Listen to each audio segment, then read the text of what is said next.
성경에 기록된 하나님의 진리는 그 뜻이 너무 깊고 높아서 우리가 제대로 이해하고 소화하는 데는 한계점이 있습니다. 마치 광활한 하늘을 내 좁은 가슴에 다 품을 수가 없듯이 하나님의 말씀은 내 마음 전부를 다 쏟아도 이해하지 못하는 영역이 참 많이 있습니다. 무엇이나 분수에 지나치면 잘못되기 쉬운 것은 우리가 잘 알지 않습니까? 감당하기 어려운 진리는 오해가 많게 되어 있습니다. 예를 든다면 하나님의 사랑, 얼마나 위대한 진리입니까? 얼마나 우리의 가슴을 뭉클하게 하는 진리입니까? 그 진리가 너무 위대하고 커서 전 우주를 다 채우고도 그 우주가 모자랄 정도입니다. 그렇게 광대하고 심오한 진리를 우리가 알다 보니까 다 깨닫지를 못해서 오해를 잘해요. 하나님은 사랑이시다. 그런 하나님이 어떻게 죄인을 벌하느냐, 마음이 아파서 어떻게 벌하냐, 지옥을 만드시다니 하나님을 모욕해도 분수가 있지 사랑의 하나님이 무슨 지옥을 만드느냐, 이런 식으로 이제 오해를 해버립니다. 하나님의 거룩과 공의를 무시해버리는 것이죠. 하나님의 주권에 대해서 여러분 알고 계시지 않습니까? 자기 마음에 원하는 대로, 좋아하시는 대로 무엇이나 다 계획하시고 실천하시는 것이 하나님의 주권입니다. 그런 하나님이라면 구태여 뭐 우리 보고 해라 말라 할 것이 뭐 있느냐, 안 되는 것은 하나님 책임이지 하고는 인간의 책임을 희석시켜버리는, 경시하는 이런 방향으로 가르치는 사람들이 생깁니다. 이 오해죠. 로마서를 공부하면서 여러분 오직 믿음만 있으면 구원받는다 하는 진리를 귀가 아프도록 듣지 않습니까? 믿기만 하면 되는구나. 믿음이 구원을 얻는다는데 왜 꼭 거룩하게 살았느냐, 뭐 죄를 범했느냐, 회개해라, 왜 그렇게 하느냐, 믿기만 하면 된다는데 하고는 오해를 해버리면 무엇이 걸립니까? 순종하는 삶을 중요하게 여기지 아니하는 자리에 빠집니다. 이렇게 하나님의 말씀, 진리는 잘못하면 우리가 오해를 해버립니다. 지난 시간 우리가 5장을 공부하면서 굉장히 은혜스러운 말씀을 보았어요. 20절에 보면 죄가 더한 곳에 은혜가 더욱 넘친다. 좀 다른 말로 바꾸면 죄가 많을수록 은혜는 더욱 많다 하는 내용입니다. 그 말씀을 우리가 들으면서 또 마음에 되새기면서 참 대단한 진리다. 정말 듣고 싶었던 생수와 같은 진리다. 왜 그렇습니까? 오해를 하는 거예요. 이제부터 죄 짓는 문제에 대해서는 고민할 필요가 없고 신경 쓸 필요가 없다. 은혜를 많이 받기 위해서 죄 짓는 것이면 뭐가 나쁘냐. 나는 죄 안 지었다 하고는 은혜에 메말라 있는 것보다도 죄를 좀 짓고 은혜 안에서 울고불고 하는 것이 훨씬 낫지 않느냐 하는 식으로 논리적인 오해를 할 수 있다는 이야기입니다.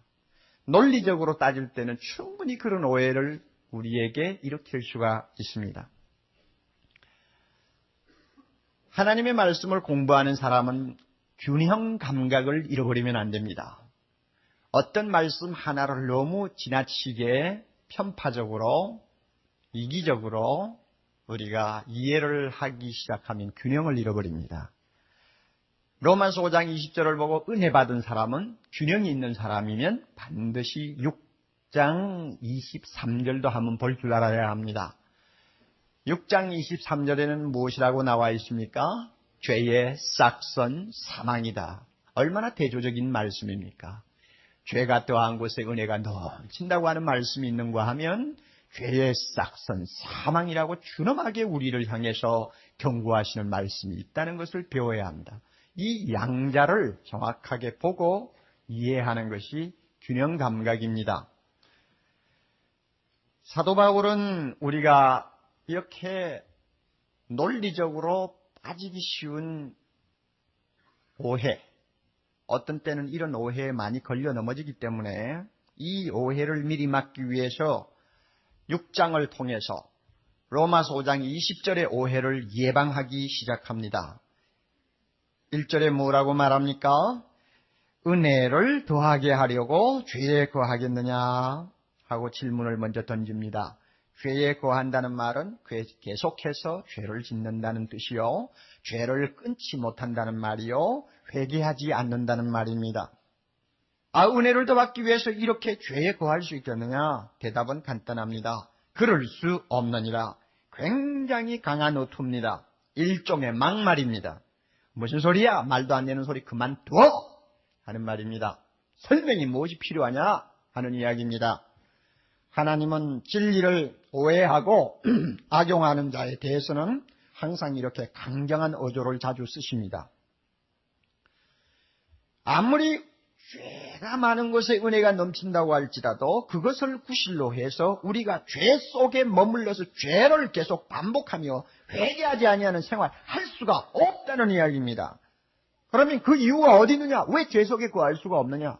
이유는 한마디로 요약됩니다. 2절 중간에 죄에 대하여 죽은 우리가 죄에 대해서 죽었는데 어떻게 죄 속에 또 거할 수 있느냐? 이 죽음은 한 번 죽는 죽음입니다. 이미 과거에 죽은 죽음을 이야기합니다. 그래서 과거 동사를 씁니다.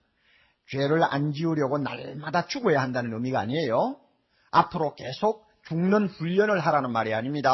성경 다른 곳에 있는 말씀처럼 나는 날마다 죽노라 하는 그 죽음을 이야기하는 것 아닙니다. 과거에 한 번 완전히 죽었던 사건을 이야기합니다. 한 번 그렇게 죽은 사람이 어떻게 죄를 더 지으면서 죄 속에서 뒹굴 수 있느냐? 안 된다. 그 이야기입니다. 언제 어디서 그러면 우리가 죽었느냐? 어디에서 죽었냐?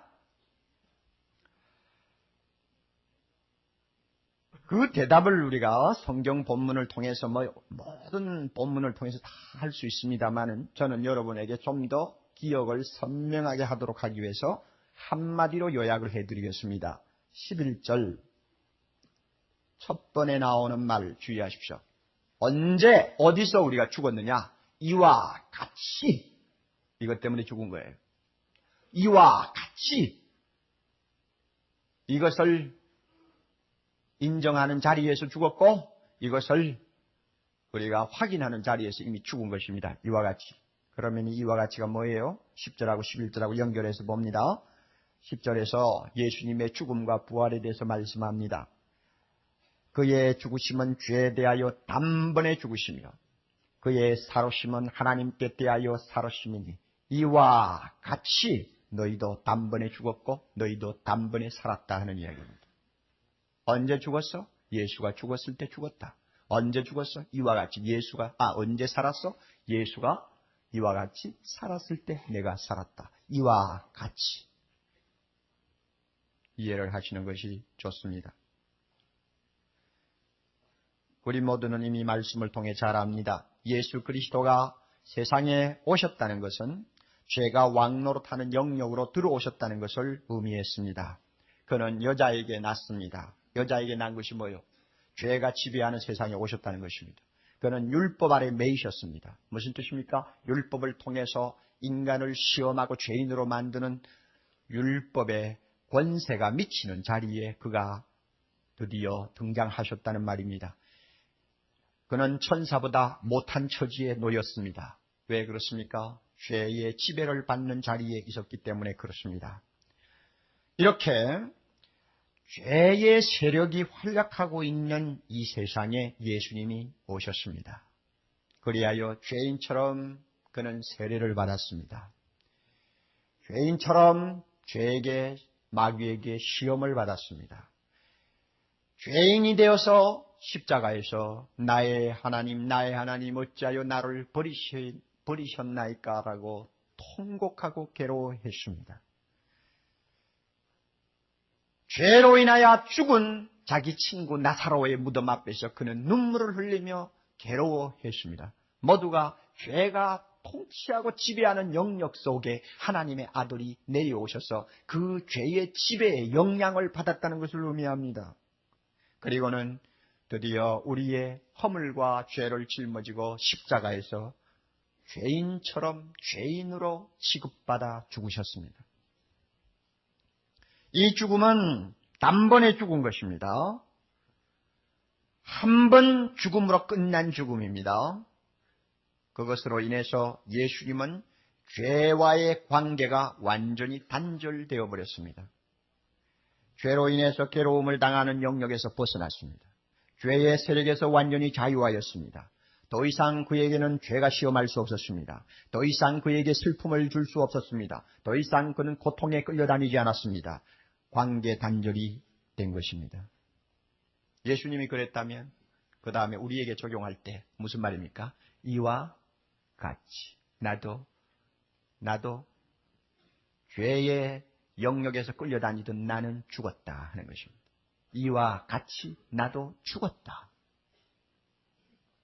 또 예수 그리스도는 부활하셨습니다. 어떻게 부활하셨습니까? 4절 조금 지나서 보면 이는 아버지의 영광으로 말미암아 그리스도를 죽은 자 가운데서 살리셨다 했습니다. 하나님 아버지의 영광, 이것은 능력을 말합니다. 성령의 능력을 말합니다. 성령의 능력이 예수를 죽음에서 일으켰습니다. 사도행전 2장 24절 사망에게 예수님은 매여 있을 수 없었다고 했습니다. 죽음이 아무리 그를 힘대로 붙들어 놓으려고 발악을 했지만 돌을 가지고 무덤을 막고 임봉하고 파수꾼을 세우고 갖가지 방법을 다 동원했지만 죽음은 역부족이었습니다. 예수님은 돌을 밀치고 살아나셨습니다. 예수님이 부활하셨다는 것은 무엇을 의미합니까? 하나님께 대하여 살으셨다는 것을 의미한다고 했습니다. 하나님께 대하여 살으셨다. 하나님께 대하여 살았다. 이 무슨 의미일까? 제가 볼 때 여러분이 본문에서 의미를 찾는다면 9절이 대답입니다. 하나님께 대하여 예수님이 사셨다는 의미. 9절 이는 그리스도께서 죽은 자 가운데서 사셨음에 그 다음에 중요한 말입니다. 다시는 뭐합니까? 죽지 않으신다. 예수님 절대 이제 다시 죽지 않아요. 그 다음에 또 무엇입니까? 사망이 다시 그를 주장하지 못한다. 바로 이것이 하나님께 대하여 살았다는 의미입니다. 절대 죽지 않으십니다. 이제는 절대 죽음이 그를 지배할 수도 없고 죽음이 그를 해칠 수도 없습니다. 왜? 그는 본래 가졌던 그의 영광을 회복하셨기 때문입니다. 본래 이 세상에 오시기 전에 하나님으로서 그가 누렸던 영광이 있습니다. 예수님이 요한복음 17장 5절에 기도한 그 내용입니다. 아버지여 창세전에 내가 아버지와 함께 가졌던 영화, 아버지와 함께 가졌던 영화, 그 영화를 지금도 아버지와 함께 누릴 수 있도록 하옵소서 하는 기도를 했는데 그 기도가 예수님의 부활과 함께 응답받은 것입니다. 주님은 드디어 죽음이 따라올 수 없는 생명의 영역, 의의 나라의 영역에 오르신 것입니다. 죄와 사망을 심판하시는 자리에 오르신 것입니다. 요한계시록 1장 18절 볼지어다 예수님의 말씀입니다. 이제 세세토록 살아있어서 음부와 사망의 열쇠를 가졌다. 이렇게 말씀하셨습니다. 이것이 예수님이 부활하심으로 하나님께 대하여 살았다는 의미입니다. 죽음과 완전히 관계 단절이 된 것입니다. 그리고 생명이 왕노릇하는 의의 세계에서 음부와 사망의 권세를 한 손에 쥐시고 심판하는 자가 되셨다는 말입니다. 이 예수님이 하나님께 대하여 사셨다. 그렇다면 우리에게 어떻게 됩니까? 이와 같이 무엇입니까? 예수님처럼 우리도 하나님께 대하여 뭐 한다는 말입니까? 산다, 살았다 하는 이야기입니다. 예수님의 부활이 과거 사건이죠. 이미 사셨죠. 우리의 부활도 장차 문제가 아니에요. 과거에 살았다. 나는 그래서 죽고 나는 살았다. 이와 같이.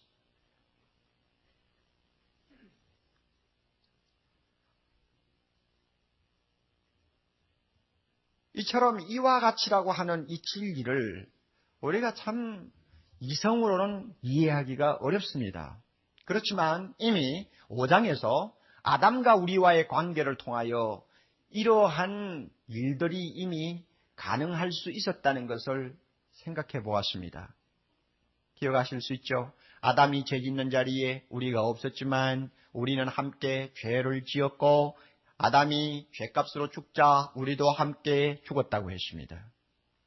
이제 성경의 진리입니다. 이 관계를 우리가 확인한 이상 예수 그리스도에게도 마찬가지로 그 관계가 적용된다는 것을 알아야 합니다. 예수 그리스도가 십자가에 못 박힐 때 그 현장에 나는 없었지만은 나는 그와 함께 죽었습니다. 그가 부활하실 때 그 영광의 현장을 나는 전혀 목격하지 못했지만 나는 그와 함께 살았습니다. 그리하여 죄에 대하여는 죽었고 하나님을 대하여는 산자가 되었습니다. 이것은 우리가 선택하는 어떤 옵션의 문제가 아닙니다. 내가 그렇다고 생각하니까 되는 것도 아니고 내가 이해할 수가 없으니까 나는 그것은 나하고 관계없다 한다고 해서 내 것이 안 되는 것도 아닙니다.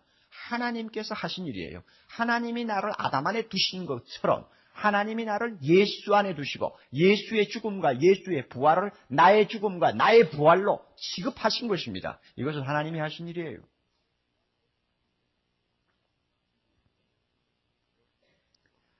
또 하나 우리는 질문을 던질 수 있습니다. 어떻게 이와 같이라고 하는 사건이 나에게 일어날 수 있었는가? 어떻게 예수 함께 죽고 예수 함께 살았다. 이와 같이라고 하는 사건이 나에게 해당될 수 있는가? 참 중요한 질문입니다. 무엇에 근거해서 그것이 가능한가? 여기에 대한 대답. 다시 한마디로 요약해서 여러분에게 알려드립니다. 11절 중간에 11절을 먼저 봅니다. 이와 같이 너희도 너희 자신을 죄에 대하여는 죽은 자요. 그 다음에 중요한 말씀 무엇입니까? 그리스도 예수 안에서. 바로 이것이 대답입니다.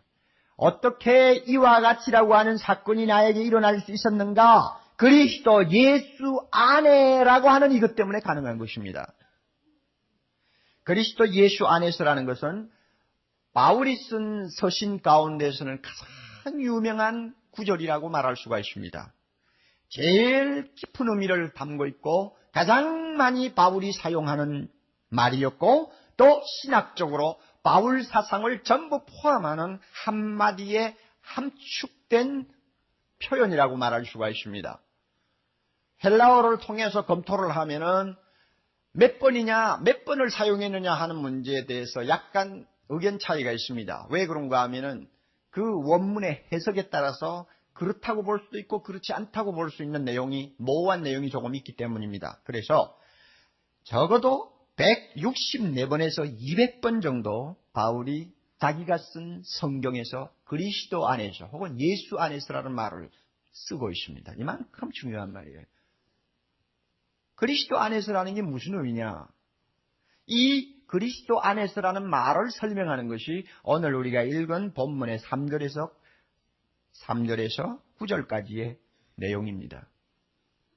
그렇게 보시면 여러분이 전체를 꿰뚫려 보는데 도움이 됩니다. 다시 말씀드릴까요?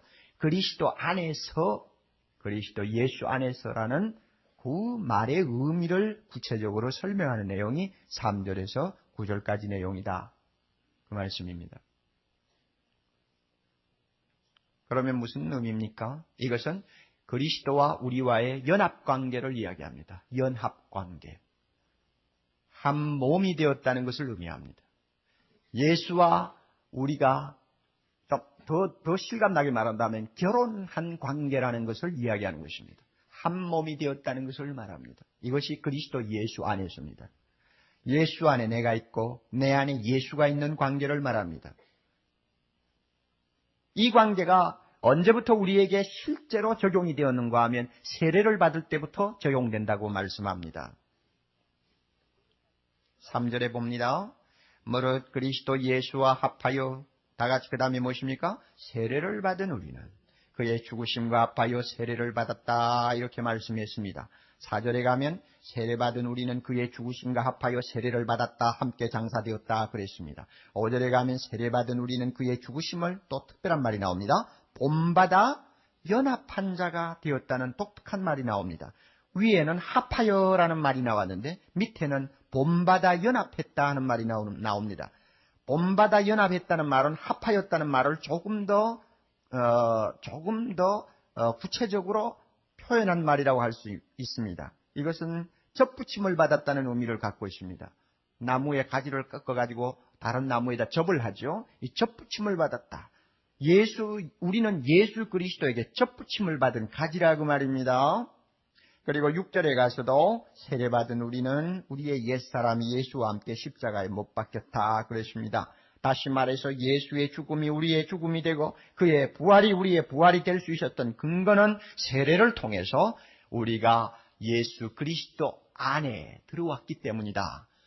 예수 그리스도 안에 들어왔다는 말은 그와 연합되었다는 말이고 그에게 접붙임을 받았다는 의미라는 것을 제가 지금 말씀드리는 것입니다. 자연히 우리는 세례에 대한 관심을 갖게 됩니다. 세례는 여기서 말하는 세례는 우선 물세례를 가르친다고 하는 것은 틀리지 않습니다. 세례를 여러분이 다 받으셨잖아요. 성부와 성자와 성령의 이름으로 세례를 주노라고 위에다가 물을 이렇게 우리가 뿌리지 않습니까? 이 세례를 받는 것 중에 받는 의미 중에 하나가 당신은 이제 세례받음으로 예수 그리스도와 함께 죽었고 예수 그리스도와 함께 살았다는 것을 고백하는 것입니다. 하는 의미가 담겨 있습니다. 이런 의미에서 볼 때는 물을 머리에 찍어서 하는 세례보다는 신내가 훨씬 더 실감나는 세례라고 할 수 있습니다. 강으로 데리고 가서 아니면은 큰 목욕탕 같은 것을 만들어 놓고는 이 예복을 입고 그 안에 들어오면 세례를 주는 집내 목사가 그 사람을 물속으로 푹 한 일자로 그냥 담굽니다. 푹 담가놓고는 당신은 이제 예수와 함께 죽었어. 그 다음에 또 일으킵니다. 당신은 예수와 함께 살았어. 어떻습니까? 신내가 더 실감나겠죠? 원하시면 제가 한강에 가서 해드리겠어요. 내가 볼 때에 믿음이 좀 없고 좀 문제가 있다 싶은 사람은 좀 물속에 더 푹 담가가 오래 일으키지 않고 두는 거예요. 그래서 다 죽어갈 때 일으키는 거예요. 그래야 더 실감이 날 거예요. 당신이 예수와 함께 완전히 죽었어. 다시 일어날 때 당신은 살았어. 이게 물세례의 의미입니다. 그러나 여기서 주의할 것, 우리가 받는 물세례가 비로소 예수 그리스도와 연합하는 사건을 가능케 했다고 믿으면 안 됩니다. 다시 말하면 우리가 물세례를 받을 때 비로소 우리는 그리스도 예수 안에 들어와서 예수와 하나 되는 사건이 일어났다고 생각하면 안 됩니다.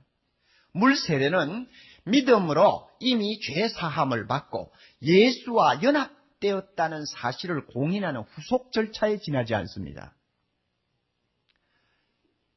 좋은 예로 사도행전 10장 보면 고넬료 집에 가서 베드로가 복음을 전하는데 갑자기 성령이 그들의 머리 위에 임하여 놀라운 일들이 일어났습니다. 그때 47절 베드로가 무엇이라고 말합니까? 이 사람들이 우리와 같이 성령을 받았으니 누가 능히 물로 세례를 줌을 그 말이요 했습니다. 그렇게 보세요. 고넬료 사람들은 먼저 믿었습니다.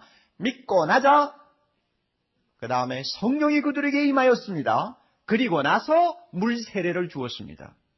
그렇다면은 물 세례는 이미 일어난 일에 대한 후속 조치라고 말이에요. 이런 의미에서 물 세례가 우리를 예수 그리스도와 연합하게 만든다 이렇게 생각하면 안 됩니다. 언제 우리는 그러면 예수 그리스도 안에 들어왔느냐? 언제 예수 그리스도와 연합했느냐? 예수 믿고 고백하면서 성령의 세례를 받을 때 이 사건이 일어납니다. 다시 말씀드립니다. 예수 그리스도를 진심으로 내가 나의 주 나의 하나님으로 고백하고 무릎을 꿇은 순간 그 사람에게 누가 임합니까? 성령이 여러분이 알기 모르게 성령이 여러분의 마음을 감동시키시고 새 사람으로 만들어 놓습니다. 그때 이미 나는 그리스도 안에 들어온 사람이요. 그때 이미 나는 예수와 연합된 사람이 되는 것입니다. 바로 이것입니다. 그리고 나서 몇 달 동안 교회 다니면서 성경 공부하고 준비하다가 드디어 교회에서 됐다. 당신 세례받을 자격이 있다 하면은 비로소 물세례 받는단 말이에요. 그러니 물세례를 받아야 나는 드디어 예수와 연합된 사람이다. 이렇게 주장하면 안 됩니다. 이것은 캐톨릭에서 하는 소리지. 우리 성경을 바로 알려고 하는 신교에서는 그런 것을 용납할 수가 없습니다.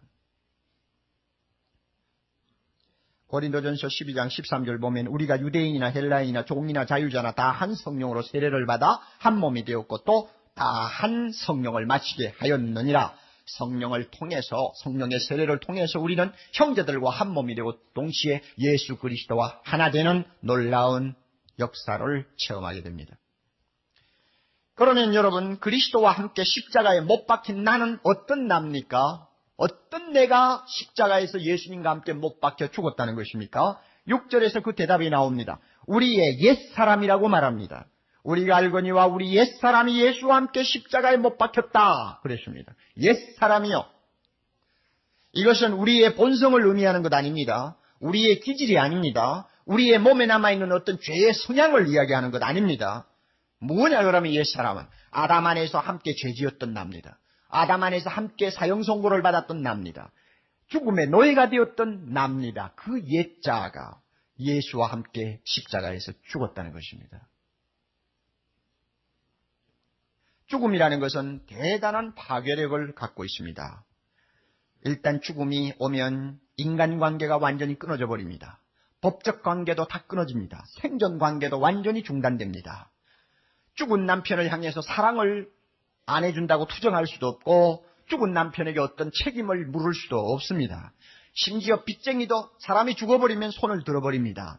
법관도 시체를 앞에 놓고 어떤 형을 가할 수가 없습니다. 죽은 자는 완전히 자유하는 것입니다. 주마다 다 그런지는 모르지만 제가 살던 미국의 어느 주에서 제가 장례식을 집례하면서 묘지까지 가본 일이 있는데 보니까 장례 행렬이 지나갈 때는 교통신호도 빨간불, 파란불 신호도 무력해져요. 아무 힘이 없어요. 막 지나가니까 모든 차들이 전부 서서 장례 행렬 지나가기를 기다리고 있습니다. 교통승전도 맥을 못 써요. 죽은 시체 앞에는 모두가 손을 들어버리나 봐요. 그냥 일사천리로 통과합니다. 이만큼 죽음은 우리에게 모든 책임에서 벗어나게 하고 모든 지배에서 벗어나게 하고 우리를 자유케 만듭니다.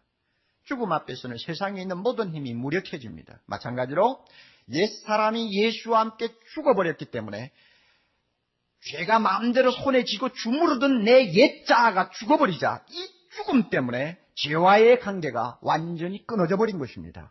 죄는 우리에게 더 힘을 쓸 수가 없게 되었습니다. 우리는 자유했습니다. 죄가 우리를 다스릴 수가 없습니다. 우리는 더 이상 죄의 지배를 받을 수가 없게 된 것입니다. 이 사실을 여러분이 아셔야 돼요. 우리의 죽음이 얼마나 확실한 것이냐 하는 것은 예수님의 죽음이 얼마나 확실한 것에 달려 있습니다. 예수님은 죽으시자마자 장사되어 돌무덤 속에 들어갔습니다. 장사되었다는 말이 여기 나오는데 장사되었다는 뜻이 뭡니까? 완전한 죽음이었다는 뜻입니다. 장례식을 여러분 하려면은 조금이라도 의심이 나는 구석이 있으면 장례식 못합니다. 장례식은 사망 확인서거든요. 요즘에 내사 문제가 또 사람들의 관심사가 되어 자주 입에 오르내립니다. 일본이 오랫동안 진통하다가 드디어 내사를 법적으로 인정하는 단계에 접어들었기 때문에 한국에 있는 또 여러 가지 법조인들에게나 종교인들에게나 또 의학계에 영향을 미치게 된 것입니다. 뇌관을 포함한 전뇌의 기능 정지, 이것이 내가 죽었다는 것을 말하는데 이것을 의학적으로 인정하면 심장이 뛰고 있어도 허파가 작동하고 있어도 죽은 사람으로 간주하고 장례식 할 수 있다는 이야기입니다. 인정상 대단히 어려우리라고 생각합니다. 아무리 내가 죽었다고 진단이 나왔지만은 심장이 뛰고 있는 사람 보고 죽었다고 관속에 넣기는 굉장히 어려울 것 같아요. 조금이라도 의심스러운 무엇이 보이면 장례식 못합니다. 그렇지만 장례식을 일단 했다고 하면 이 장례식은 그 사람은 완전히 죽었다는 것을 증명하는 것입니다. 예수님은 죽어서 장례했습니다. 장사되었다고 했습니다. 마찬가지로 예수님이 그렇게 분명히 죽었다면 우리도 어떻습니까? 죽었나요? 살았나요? 죽었나요? 살았나요? 완전히 죽었어요. 완전히. 옛사람이 완전히 죽었어요. 죽고 또 죽을 필요가 없는 완전한 죽음이요. 죽으려고 애쓸 필요가 없는 완전한 죽음이요. 즉 그 결과 우리는 죄의 통치로부터 자유를 얻었습니다. 우리는 죄가 왕노릇하는 세상에 더 이상 살지 않습니다. 6절 7절 보십시오. 6절 우리가 알거니와 우리 옛사람이 예수와 함께 십자가에 못 박힌 것은 왜 못 박혔느냐? 죄의 몸이 멸하여 다시는 우리가 그 다음에 다같이 죄에게 종노릇하지 아니하려 하매니 왜 그러느냐? 이는 죽은 자가 죄에서 벗어나 의롭다 하심을 얻었습니다. 우리 옛사람이 죽고 예수 믿어 새 사람이 됨으로 인하여 우리는 하나님 앞에 죄인이 아니요 의롭다함을 받은 의인이기 때문에 그렇습니다. 죄가 우리를 지배할 수 없습니다. 우리는 죄에게 끌려다니는 존재가 아닙니다. 죄에게 끌려다니던 존재는 이미 십자가에서 죽었어요. 옛사람이 다 죽었습니다. 예수님은 부활하셨습니다. 부활하심으로 우리는 예수와 함께 다시 살아난 새 사람이요 새로운 신분이 되었습니다. 4절 끝에 주의하십시오. 4절을 제가 다시 읽습니다. 그러므로 우리가 그의 죽으심과 합하여 세례를 받음으로 그와 함께 장사되었다고 그랬죠. 장사되었나니 이는 아버지의 영광으로 말미암아 그리스도를 죽은 자 가운데서 살리심과 같이 우리도 또 살리셨는데 그것이 무엇입니까? 또한 새 생명 가운데서 행하게 하려 하십니다. 새 사람, 새 생활 하는 사람으로 우리가 다시 살아났다는 것입니다. 그러므로 우리는 더 이상 죄와 죽음이 다스리는 어둠의 세계에 붙들려 있지 않습니다. 예수 그리스도가 다스리는 의의 나라에 옮김을 받은 것입니다. 할렐루야. 여러분 여기서 이 8절 9절에서 말이죠.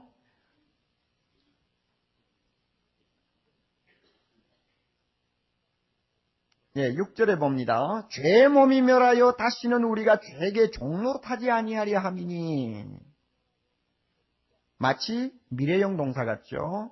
또 8절 끝에 보면 그와 함께 살 줄을 믿노니 하고 미래에 일어날 일처럼 보이죠. 물론 미래형 동사로 쓰고 있습니다. 그러나 이것은 논리의 미래지 사건의 미래가 아닙니다. 사람이 죽고 나면 예수님의 경우 살 것이 틀림없죠. 예수님은 죽었죠? 살았습니다. 앞으로 죽은 자는 살아난다는 이야기입니다. 이것은 마지막 때 예수님이 재림하실 때 산다는 이야기가 아닙니다. 예수와 함께 죽었으면 틀림없이 산 사람이 된다는 이야기를 논리적으로 말하는 것입니다. 그러므로 우리는 예수 안에서 생명이 살아난 새 사람입니다. 이제는 은혜가 왕노릇하는 세계에 살고 있습니다. 우리는 죄의 신분이 아닙니다. 이렇게 예수와 함께 죽고 예수와 함께 산 예수 그리스도 안에 있는 우리가 어떻게 은혜를 더하게 하려고 죄에 머물 수 있습니까? 안 된다는 이야기입니다. 이제 중요한 사실 하나만 더 지적합니다. 11절로 돌아갑니다. 11절에 보면 자 이제 우리가 이와 같이라고 하는 원칙에 따라서 예수의 죽음이 내 죽음이 되고 예수의 부활이 내 부활이 되었다고 했습니다. 그리고 그리스도 예수 안에서 이 사건은 가능했다고 말했습니다. 그러면 이 사실을 확인한 이상 어떻게 해야 할 것이냐? 이와 같이 너희도 너희 자신을 죄에 대하여는 죽은 자요 그리스도 예수 안에서 하나님을 대하여는 산 자로 다같이 여길지어다. 이제 이것이 중요합니다. 원문상 이것은 명령문으로도 가능합니다. 산 자로 여겨라! 산 자로 여겨라! 하는 말입니다. 여긴다는 뜻이 무엇입니까? 믿으라는 말보다 더 강합니다. 기정사실로 받아들이라는 말입니다. 이것은 체험의 문제가 아닙니다. 내가 깨닫든지 못 깨닫든지 상관없어. 이미 일어난 기정사실이니까 그것을 그대로 받으라 하는 이야기입니다. 내가 체험한다고 아는 것도 아니고 체험하지 못한다고 모르는 것도 아니다. 이것은 이미 성경 말씀에 하나님이 그렇게 인정하셨으니 그대로 받으라 하는 이야기입니다. 그러면 여러분 이런 말 할 것입니다. 내가 아직 죄를 짓는 일이 많지 않아? 가끔 내가 죄를 짓는데 어떻게 내가 옛사람이 죽었다고 말할 수 있어? 내가 아직도 습관적인 죄 때문에 몸부림을 치면서 살고 있는데 어찌 나는 죄의 지배를 받지 않는다고 말할 수가 있나? 여러분 스스로가 그렇게 괴로워하면서 의심의 구렁텅이에 빠질 수가 있습니다. 말씀드립니다. 여러분 자신을 보면 안 됩니다. 여러분 자신을 보면 안 돼요. 대답하십시오. 내가 죽었기 때문에 예수가 죽었습니까? 예수가 죽었기 때문에 내가 죽었습니까? 어느 쪽이요? 예수가 죽었기 때문에 내가 죽었잖아요. 내가 죽었기 때문에 예수 죽은 거 아니에요. 내가 살았기 때문에 예수가 산 거 아니에요. 순서를 바꾸지 말라고요. 그러므로 누구를 보아야 합니까? 예수님을 보아야 합니다. 예수가 죽은 것이 분명하면 나 옛사람은 죽은 거예요. 예수가 살았으면 나는 분명히 살았어요. 죄에 대하여 분명히 나는 옛사람이 죽었어요. 그러므로 내가 서로 지금 죄를 짓고 있다 할지라도 그건 문제 삼지 말라 그 말입니다. 그 문제는 다음 시간에 제가 다룹니다. 그건 문제 삼지 말라 그 말이요.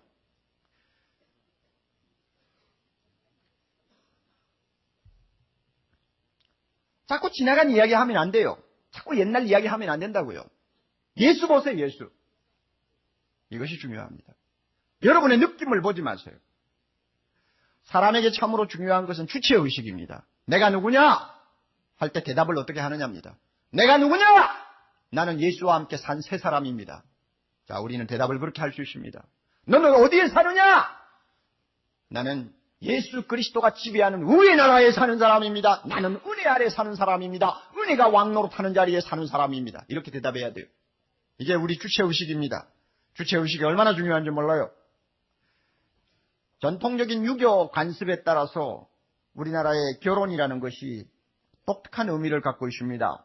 지금은 안 그렇지만 지금 50대 이상 되시는 부인들은 잘 아시죠? 결혼을 하고 나서 친정집을 자주 드나드는 것은 대단히 쑥스러운 일로 생각을 하고 또 그래서는 안 된다는 관념이 일반적으로 퍼져 있습니다. 이 시집의 딸이 김씨 집안으로 시집 갔으면 이 시딸은 죽은 것입니다. 그리고 김씨댁 며느리로 태어난 것입니다. 이것이 과거의 결혼관입니다. 시집관이요. 옛말처럼 시집간 그 집에 귀신이 되는 것입니다. 이게 여자의 운명입니다. 시집 가자마자 그 시로 과거는 장사해버린 것이요. 그러므로 처녀 시절 행복했던 생각 자꾸 하고 그러면 안 돼요. 첫사랑 생각 자꾸 하면 안 돼요. 다 죽었어요. 다 죽었어요. 다 죽은 거예요. 심지어 부모 형제 생각도 다 없애야 돼요. 다 죽었어요. 그리고 이제는 나는 이 시집에서 새로 태어난 며느리로서 앞을 내다보고 살아야 합니다. 이게 시집입니다. 시집 갔습니까? 죽은 거예요. 옛날 나는 죽은 거예요. 그리고 시집간 그 집에서 태어난 것입니다. 양식이 없어서 굶어 죽는 판이 벌어져도 절대로 친정에 발을 들여놓지 않았던 여자 이야기를 제가 읽은 일도 있습니다. 얼마나 줏대가 강했는지. 그리고 딸이 자꾸 힘드니까, 시집이 너무 힘드니까 찾아오는데 나중에는 오지 말라고 명령했습니다. 그런데도 또 찾아오니까 대문을 열어주지 아니한 친정 아버지 이야기도 제가 들은 일이 있어요. 얼마나 철저했는지. 여러분, 이것은 우리에게 좋은 교훈을 던져줍니다. 예수 믿었습니까?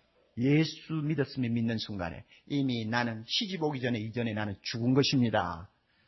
누구 집안의 사람으로 사람이 죽은 것입니까? 죄씨 집안의 사람이 죽은 거예요. 죄씨 집안의 사람은 죽은 거예요. 그 다음에 예수 믿은 다음에 난 누구 집안의 사람으로 살았습니까? 을씨 집안의 사람으로 산 거예요. 아니면 예씨 집안의 사람으로 산 거예요. 예수 집안이니까. 그렇죠? 이걸 믿어요. 그러니 내가 과거 생각 자꾸 하면 안 돼요. 내가 지금 죄를 좀 범한다 이런 문제를 가지고 여러분이 시끄럽게 굴면 안 됩니다.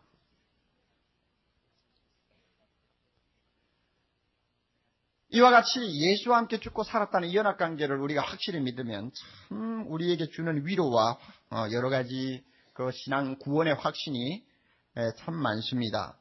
첫째는 여러분, 죄에 쉽게 끌려들지 않습니다. 내 주체의식이 너무나 분명하기 때문에 나는 죄 지배를 받는 사람이 아니라고 하는 것. 이것을 분명히 내가 고백할 때마다 쉽게 죄에게 끌려들지 않습니다. 한번 해보세요. 6장 11절을 여러분이 집에 가셔서 외우시면서 한번 해보세요. 과거처럼 그렇게 자꾸 끌려들어가나 안 끌려들어갑니다. 또 둘째로는 죄에 빠져도 절망하지 않고 금방 일어나서 회개하고 돌아옵니다. 죄 속에 오래 머물 수가 없어요. 왜냐하면 나는 죄 속에 오래 머물며 씨름하는 옛날 자아는 죽었다는 것을 알기 때문에 거기에 더 이상 있을 수가 없어요. 신정에 간 딸이 그 집에 2달, 10달, 1년, 2년 머물 수 없는 것과 똑같습니다. 더 머물 수가 없어요. 또 하나, 서로 죄를 범했다고 해도 그 범죄가 나의 구원을 흔들지 못한다는 것을 분명히 압니다. 구원 문제를 다칠 수가 없어요. 죄를 짓는다고 해서 그때마다 내 구원 문제를 들매여서는 안 됩니다. 여러분이 그걸 아셔야 돼요. 왔다 갔다 하면 안 돼요. 한번 생각해 보세요. 부주의 해가지고 저녁에 잘 때 자물쇠를 잠그지 않아서 밤중에 도둑놈이 들어왔습니다. 들어와가지고 온 집안을 흐트려 놓고 돈 있는 거 좀 포켓에 집어넣습니다. 그걸 보고는 너무나 낙담해가지고 그 집 주인이 도둑놈을 붙들고 앉아서 우리 집에 있는 돈 당신이 다 가졌고 이렇게 들어와서 마음대로 하셨으니까 이제부터 당신이 아버지가 되시오. 당신이 저 사람의 남편이 되시오. 나는 완전히 포기하겠수다. 여러분이 그렇게 하는 주인이 있어요? 예? 아무리 값비싼 보석을 다 빼앗겨도 남편 자리, 아내 자리, 남편 자리, 아버지 자리는 절대 내놓지 않습니다. 여러분 그걸 아셔야 돼요.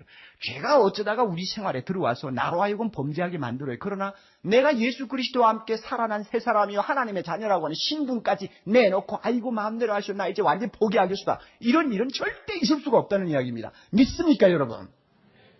그걸 아셔야 돼요.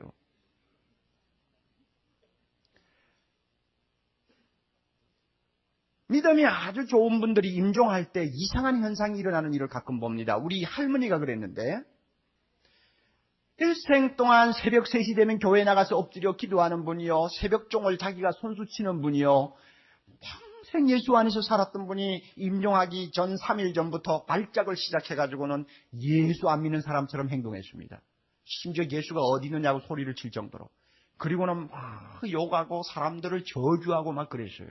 그거 보면 야, 이 사람이 예수 헛믿었구나. 틀림없이 우리가 의심할 수 있습니다. 그러나 여러분, 이런 경우에 의심하면 안 됩니다. 이 진흙으로 빚어진 육신이 80세가 넘어가니까 와해되는 단계 아닙니까? 와해가 되다 보니까 여러분 의학적으로 중추신경에 이상이 생기는 거요. 순환계통이 망가지는 것입니다. 이러다가 보니까 육체 기능상 발작이 일어나는 거예요. 그러므로 그 발작은 그 사람의 구원 문제와 관계가 없는 거예요. 그 발작은 발작하는 그분의 책임이 아니에요. 그것은 어디까지나 우리 육체라고 하는 몸의 기능의 책임이란 말이에요. 그만큼 구원의 확신은 철저한 것입니다. 왜? 우리 할머니가 평소에 예수 믿고 신앙생활할 때 이미 그는 멸망받아야 할 옛자는 예수와 함께 십자가에 죽었고 이미 예수의 부활과 함께 그는 하나님의 자녀로 태어나서 일생 동안 믿음으로 살았기 때문에 마지막에 육체가 주는 어떤 발작행위 때문에 그 사람은 구원에서 떨어졌다. 그렇게 말할 수가 없다는 말입니다. 무슨 말씀인지 아시겠어요? 그러므로 우리는 내가 예수 그리스도 안에서 예수와 연합된 관계 속에서 지금 살고 있다는 것을 분명히 믿는 사람은 죄에 대한 태도가 다릅니다. 그리고 더 나아가서는 죄 속에 거할 수가 없습니다. 회개하고 즉시 돌아옵니다. 그리고 구원 문제를 들먹이지 않습니다. 절대로. 마귀에게 미끼를 던져주지 않아요. 꼭 믿으시기 바랍니다. 이것이 하나님께서 우리에게 주신 축복입니다. 11절 다 같이 읽습니다. 이와 같이 너희도 너희 자신을 죄에 대하여는 죽은 자요 그리스도 예수 안에서 하나님을 대하여는 산 자로 여길지어다. 아멘. 이번 한 주간 동안 우리가 함께 외워야 될 성경 말씀입니다. 꼭 여러분이 포켓에 넣고 다니면서, 저 항상 넣고 다녀요. 넣고 다니면서 꼭 외우세요. 항상 틈이 나는 대로 내서 묵상하고 읽으세요. 그리고 오늘 말씀을 잘 이해하지 못하는 분은 테이프를 사가지고 몇 번이라도 들으면서 여러분 자신이 진리를 깨닫고 진리 위에 굳게 서는 삶을 살기를 바랍니다. 455장 찬송 보면 주 안에 있는 나, 주 안에 있는 나는 얼마나 행복한가. 주 안에 있는 나는 항상 예수와 함께 삽니다. 그리고 주 안에 있는 나는 과거처럼 두려워하지 않습니다. 예수와 합하여 하나가 된 나는 과거의 슬픔 속에서 눈물을 흘렸지만 이제는 찬송하는 사람이 됩니다. 주 안에 있는 나는 마지막 날까지 주님이 약속하신 그 언약대로 하나님 나라 들어갈 때까지 하나님이 지켜주신다고 말씀합니다. 이 아름다운 찬송 우리 함께 부릅니다. 좀 힘이 빠르게 부르시기를 바랍니다. 너무 느리지 않도록. 455장 다 같이 머리 숙이십시오. 좋으신 하나님 아버지, 우리 스스로 우리 자신을 구원할 수 없는 줄 아시고 예수 그리스도를 보내사 나의 죽음 대신하게 하심을 감사합니다. 예수님이 부활하심이 나의 부활이 되게 하심을 감사합니다. 드디어 예수님 때문에 이와 같이 예수 안에서 나의 옛사람 죽었고 나는 새 사람으로 살았고 이제는 죄의 지배를 받지 아니하는 의의 사람이요 은혜 안에서 왕노릇하는 사람이요 생명 가운데서 왕노릇하는 하나님의 자녀 삼아 주신 것 감사합니다. 절대로 마귀가 우리를 지배하지 못합니다. 절대로 죄가 우리를 지옥으로 끌고 가지 못합니다. 어떤 일이 있어도 하나님의 손에 일단 완전히 사로잡힘을 받은 나, 절대로 마귀가, 절대로 죄가, 절대로 죽음이 나를 끌고 가지 못하는 거 믿을 수 있도록 축복해 주시옵소서. 나는 예수 그리스도와 함께 살았다는 것을 항상 믿음으로 고백하는 아름다운 승리의 삶, 우리 성도들 살 수 있도록 축복하옵소서. 예수님 이름으로 기도드리옵나이다.